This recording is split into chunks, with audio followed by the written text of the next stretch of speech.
Hello, I'm Lee Morgan, and this is Dr. Patricia Morgan, and we would like to welcome you to Spotlight on Mental Health. In this program, we are going to join the folks at the Merrifield Center again. In our last show, we introduced Sean Graham and Sam Wagner from Access Services inside the Merrifield Center. Today, we are going to continue our conversation with them. Dr. Morgan, do you want to add anything before we join them in the center? Yes, Lee. We wanted to show the viewers what it would be like to go through the process of becoming a client at the Merrifield Center. So that's why we chose to do what we did. We're hoping that in the future we can be doing more informative sessions about each of the programs that are housed at the Merrifield Center.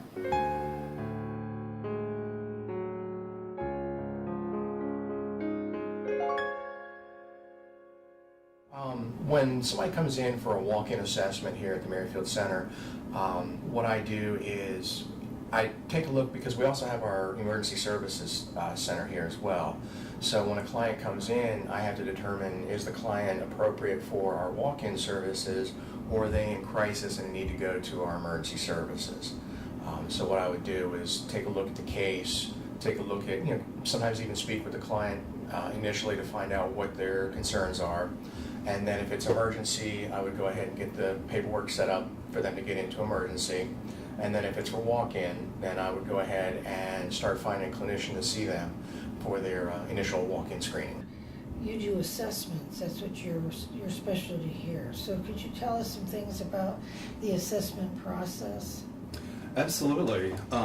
When they first come in for triage, once Sam's determined that they're here for the walk-in assessment, they're given kind of a questionnaire to fill out. It's a 2-page, it's pretty short, but it asks questions around their current symptoms, their history, some mental health questions, some substance abuse questions, suicidality, how long did it take you to fill this form out, how old are you today?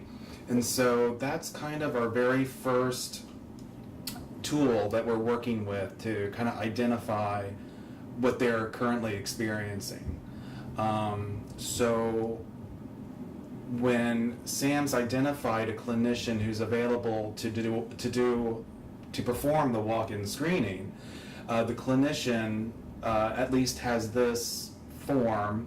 It's kind of giving them some information, some clinical information about what's going on with them, why they're here, are they being referred, who's the referral source. Sam may or may not find a referral that has been scanned in our record, but we spend our walk-in screening is kind of an initial, very first face-to-face clinical assessment to determine, are they eligible for CSB services? Could they be served perhaps out in the community? The CSB, clearly has some guidelines as to who we can serve and who we would try to refer and connect outside. So this walk-in screen can take, I would say, 30 to 60 minutes, give or take, because you really don't know what, every person's different and their symptoms and experience is very different. So you just want to, you don't want to refer someone out into the community with certain risks. So you really want to spend that 30 to 60 minutes with them to partner with them and make sure that they get to the right place. Sean, could you talk about the hours of operation of the center and any other things that would be helpful for people to know, like the other locations for service that you have besides Merrifield? Okay, sure, absolutely. The hours of operation for our walk-in service, our walk-in screening and assessment, is Monday through Friday, 9 to 5.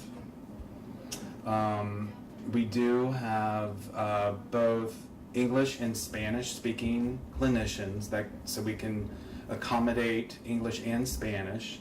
We also contract with translation line if we need to conduct assessments or screenings with people with other languages other than English and Spanish.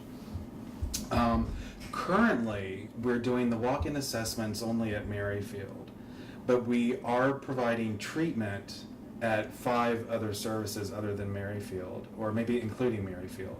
We have treatment offered at Chantilly, Northwest Center in Reston. We have a Springfield location, Gartland, which serves individuals down in the South County area, as well as Merrifield. So currently, we're only doing the walk-in assessments at Merrifield with the hope of that changing to accommodate clients. If individuals clearly cannot get here for screening or assessments, we can accommodate them and send clinicians to other sites. Based on their insurance, we would match credentials with insurance and send someone down to other locations if the individual was having, if it was going to be a hardship for an individual to get here. Sean, if I came here, will you take care of me right away? Would I get services as soon as I walk in? That's a very good question, and I would say it's different day to day. I think Sam can speak for that as well. We immediately connect with the client when they walk in the door. Our business staff, meet and greet and what brings you in today, and if there's anything immediate that needs to occur, that will occur, whether it's with our triage staff or if we need to partner with someone from emergency. So if they walk in, something immediate needs to occur, we can arrange that or provide that ourselves. But because of the walk-in nature, there could possibly be a wait. We do have clinicians on staff, and it's kind of first come, first serve, kind of as in any walk-in clinic, quite frankly. So there could be a wait. There could be a wait for a screening, and for the fuller in-depth assessment, we would need to match credentials with insurance. And we may not have someone with particular credentials available at that time, so we would ask the client to wait and be patient with us. Did you want to, anything else on that? We can also schedule them if they come in and they're coming in for the walk-in screening. Let's say they've done the screening, they've already been here an hour for the screening and waited for a half hour, so they've already been here an hour and a half of their day. They've got another appointment, they can't continue to stay. If they're going for the full in-depth intake, we can actually schedule them with that clinician or a different clinician, depending on their insurance, so that it's a different day we can accommodate them. So when they come back for the scheduled appointment, it's a guaranteed appointment. And that's the other thing that also can lead to extended waits, is because we do have consumers that are scheduled from previous intake or from previous screenings, and also we have hospital discharges that we have to address that also factor into our screening that don't come as walk-ins necessarily.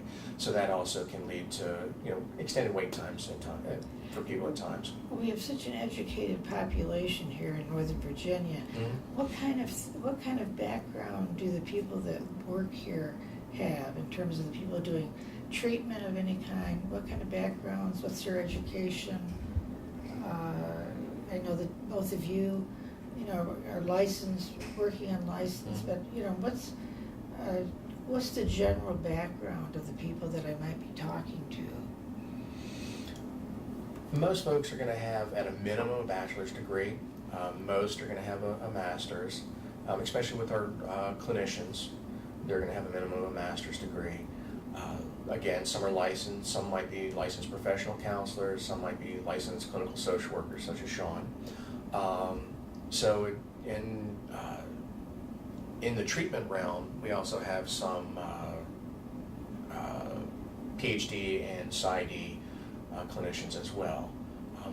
They have various backgrounds, State certified substance abuse counselors Oh, yes. certifications. which I am. I totally forgot about that. How about doctors? I mean, medical doctors. We do have our MDs on staff, which are psychiatrists. We also have nurse practitioners up in the med clinic. And we also have, even some of our clinicians, we have behavioral health nurses. Oh, So we have a myriad of clinicians. that's good, yeah.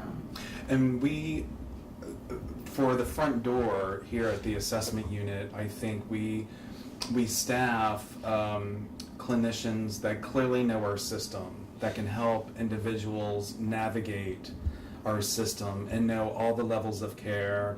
So I think our team has been around for a while, I believe. And I think that's helped them help the individuals, again, navigate the system and be educated on all levels of care and what's available. I was wondering if you could share more about other programs that also exist within within your agency. Someone mentioned peer support, someone mentioned first aid, mental health first aid. Could you talk to that? Absolutely. The CSB initiative years ago was really to include peer specialists in all aspects of the CSB. So we've employed a number of them. We have our own peer resource center on the main level of the building here at Merrifield.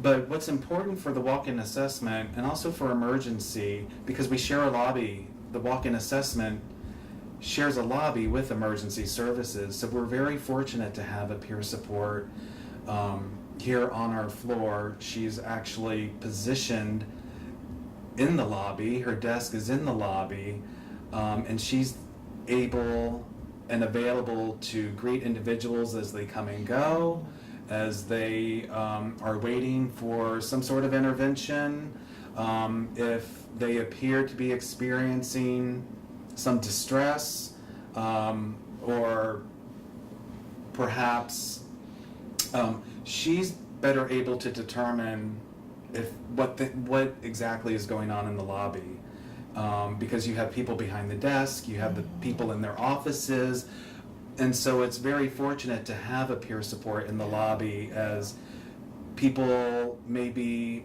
in need of an intervention. She's able to sit with people and maybe de-escalate a situation, kind of partner with people and kind of walk them through, as you know, they may have experienced that themselves in the past. So that's, you know, Probably need more of those, I would think. Yeah. Yes. yeah. So we're very fortunate to have her particularly positioned in the lobby. So mental health first aid is another, not really program, but it's something that we offer here in the Community Services Board.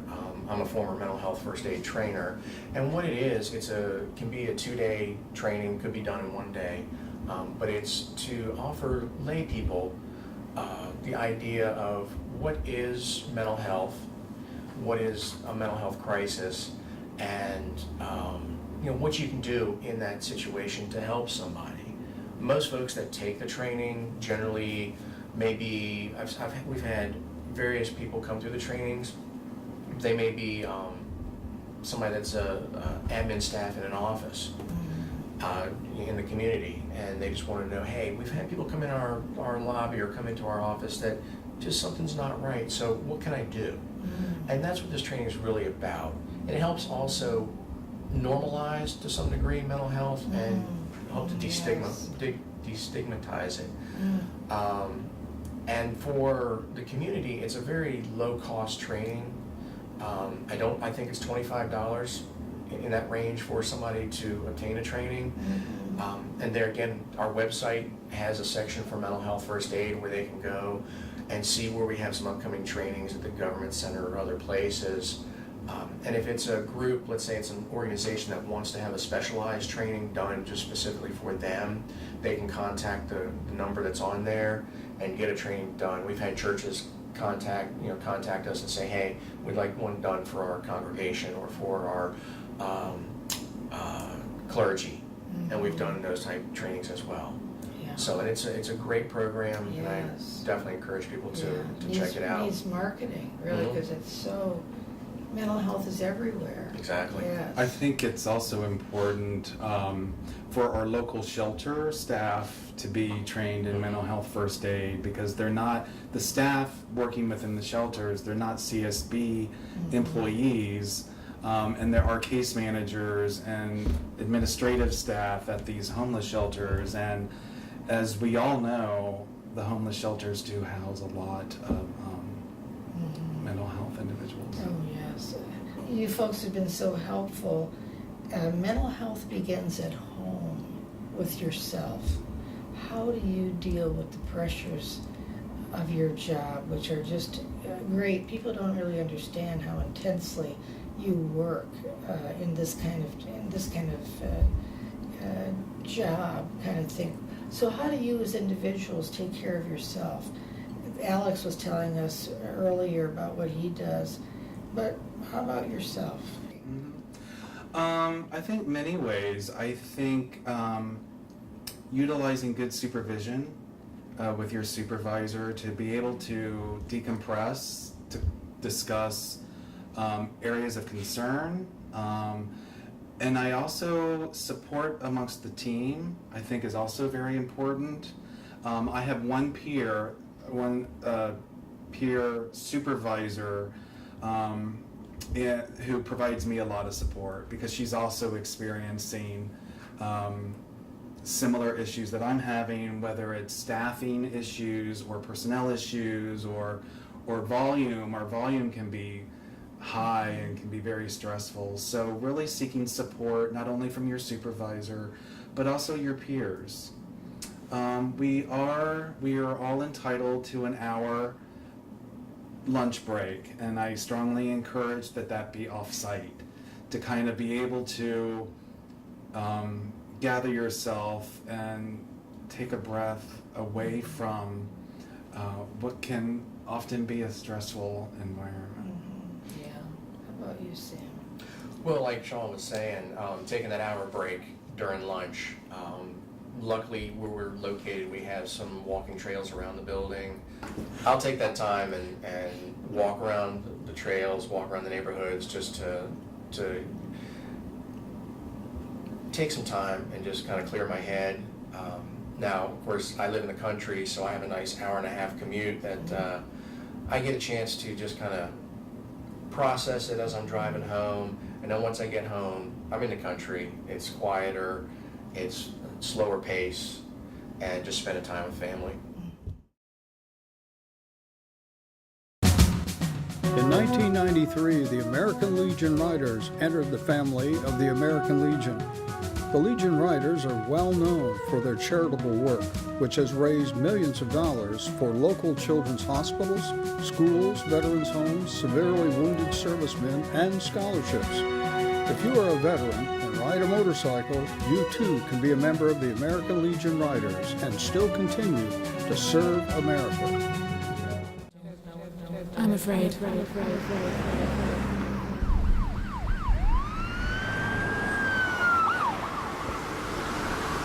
Are you okay? We all have problems. It's how we deal with them that makes us different. If negative thoughts are overwhelming you, you can always talk to a friend, a parent, a teacher, a guidance counselor, or a healthcare professional. Control your problems.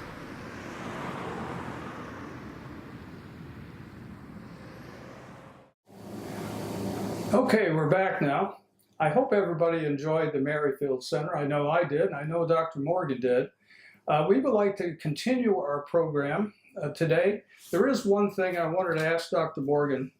You mentioned EAP sessions, and could you explain more about that? Yes, Lee. EAP means Employee Assistance Program. Services that the corporate world or the federal government provides for employees began around 1980 when there was a lot of alcoholism in the workplace. And now whenever I do an EAP evaluation, I must do an alcohol screening. The federal government particularly is very generous. They give about 12 sessions free. Some places only give 1 or 2.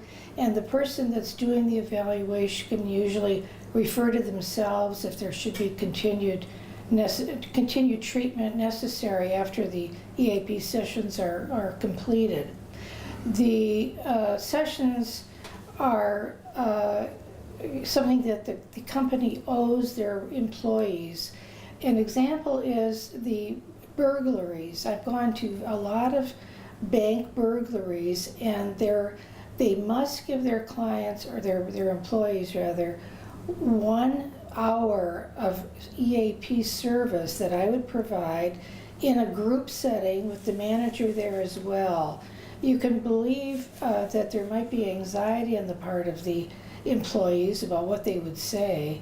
They could talk with me one-on-one afterwards, or even come to my office if they needed further services. But even if there was a gun involved, they only got 1 hour of help regarding this problem. So these are services that the company does give to the client free. And to find out if your company has that, go to your HR department, and they should know if in fact that your corporation or place of business provides this service. Okay, we're all set to do emails. As you recall, we promised to handle these as they come in, and we've gotten several. So here we go now. All right, here's one here. How do you help couples who are remarried dealing with the issues of their children from a previous marriage? I'm going to tell you a story about a remarried couple. Ricardo called me saying that his wife was very angry at him, that his children from a previous marriage weren't respecting him. She also, due to her menopause, was very enraged often in how she was treating him. When they came in to see me, it became obvious that I had to find information about this situation from one of the adult children, who did volunteer to talk with me. In the end, it was really the truth that the children chose to support their mother rather than the new wife. She, of course, personalized it that it was about her, when really it was about their choice of who they would support of the two of them. And it ended up that also I was able to get her to go on antidepressants, which really helped a great deal in terms of her angry outbursts with her husband. And so at the end, this couple hugged me that the problem was solved. It was really not about her, and that her husband was not being respected by his children, but it was really that the children, because the mother had suffered so from the divorce, chose to support their mother instead of the new wife. But she could understand that. All right, here's another email we got now. It says here, I travel a lot, and so I am not here physically. How can I use therapy if that is my reality?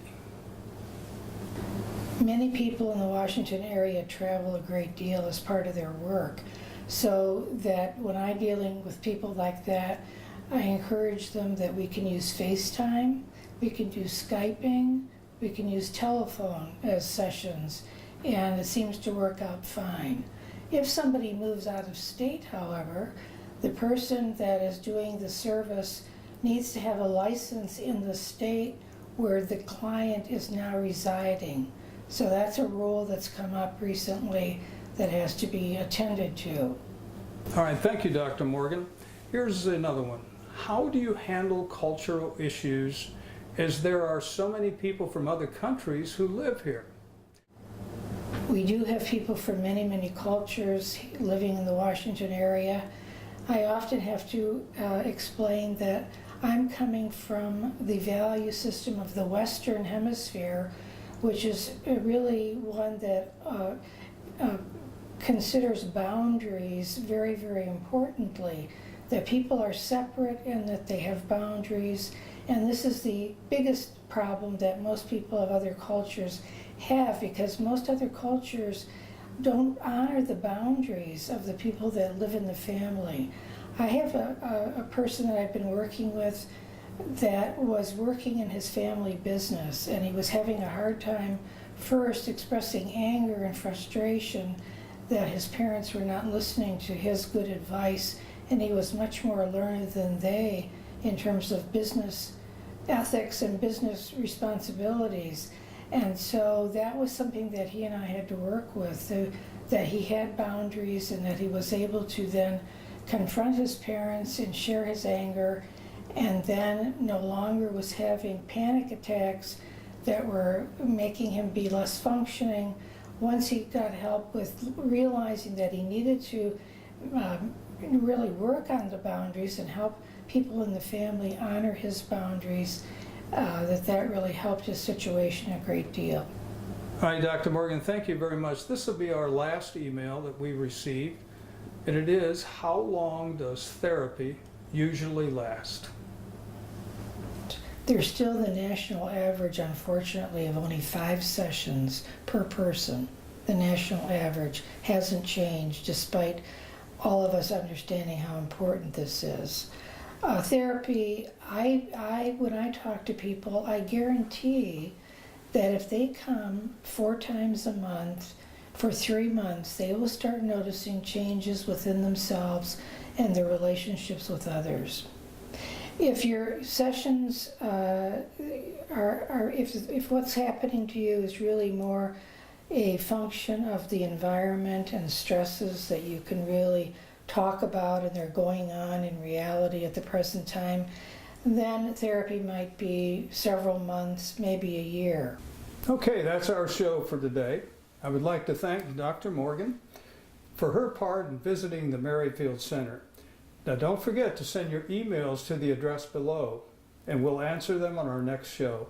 This is Lee Morgan and Dr. Patricia Morgan, and we wish you good mental health. See you next time, and thank you for watching.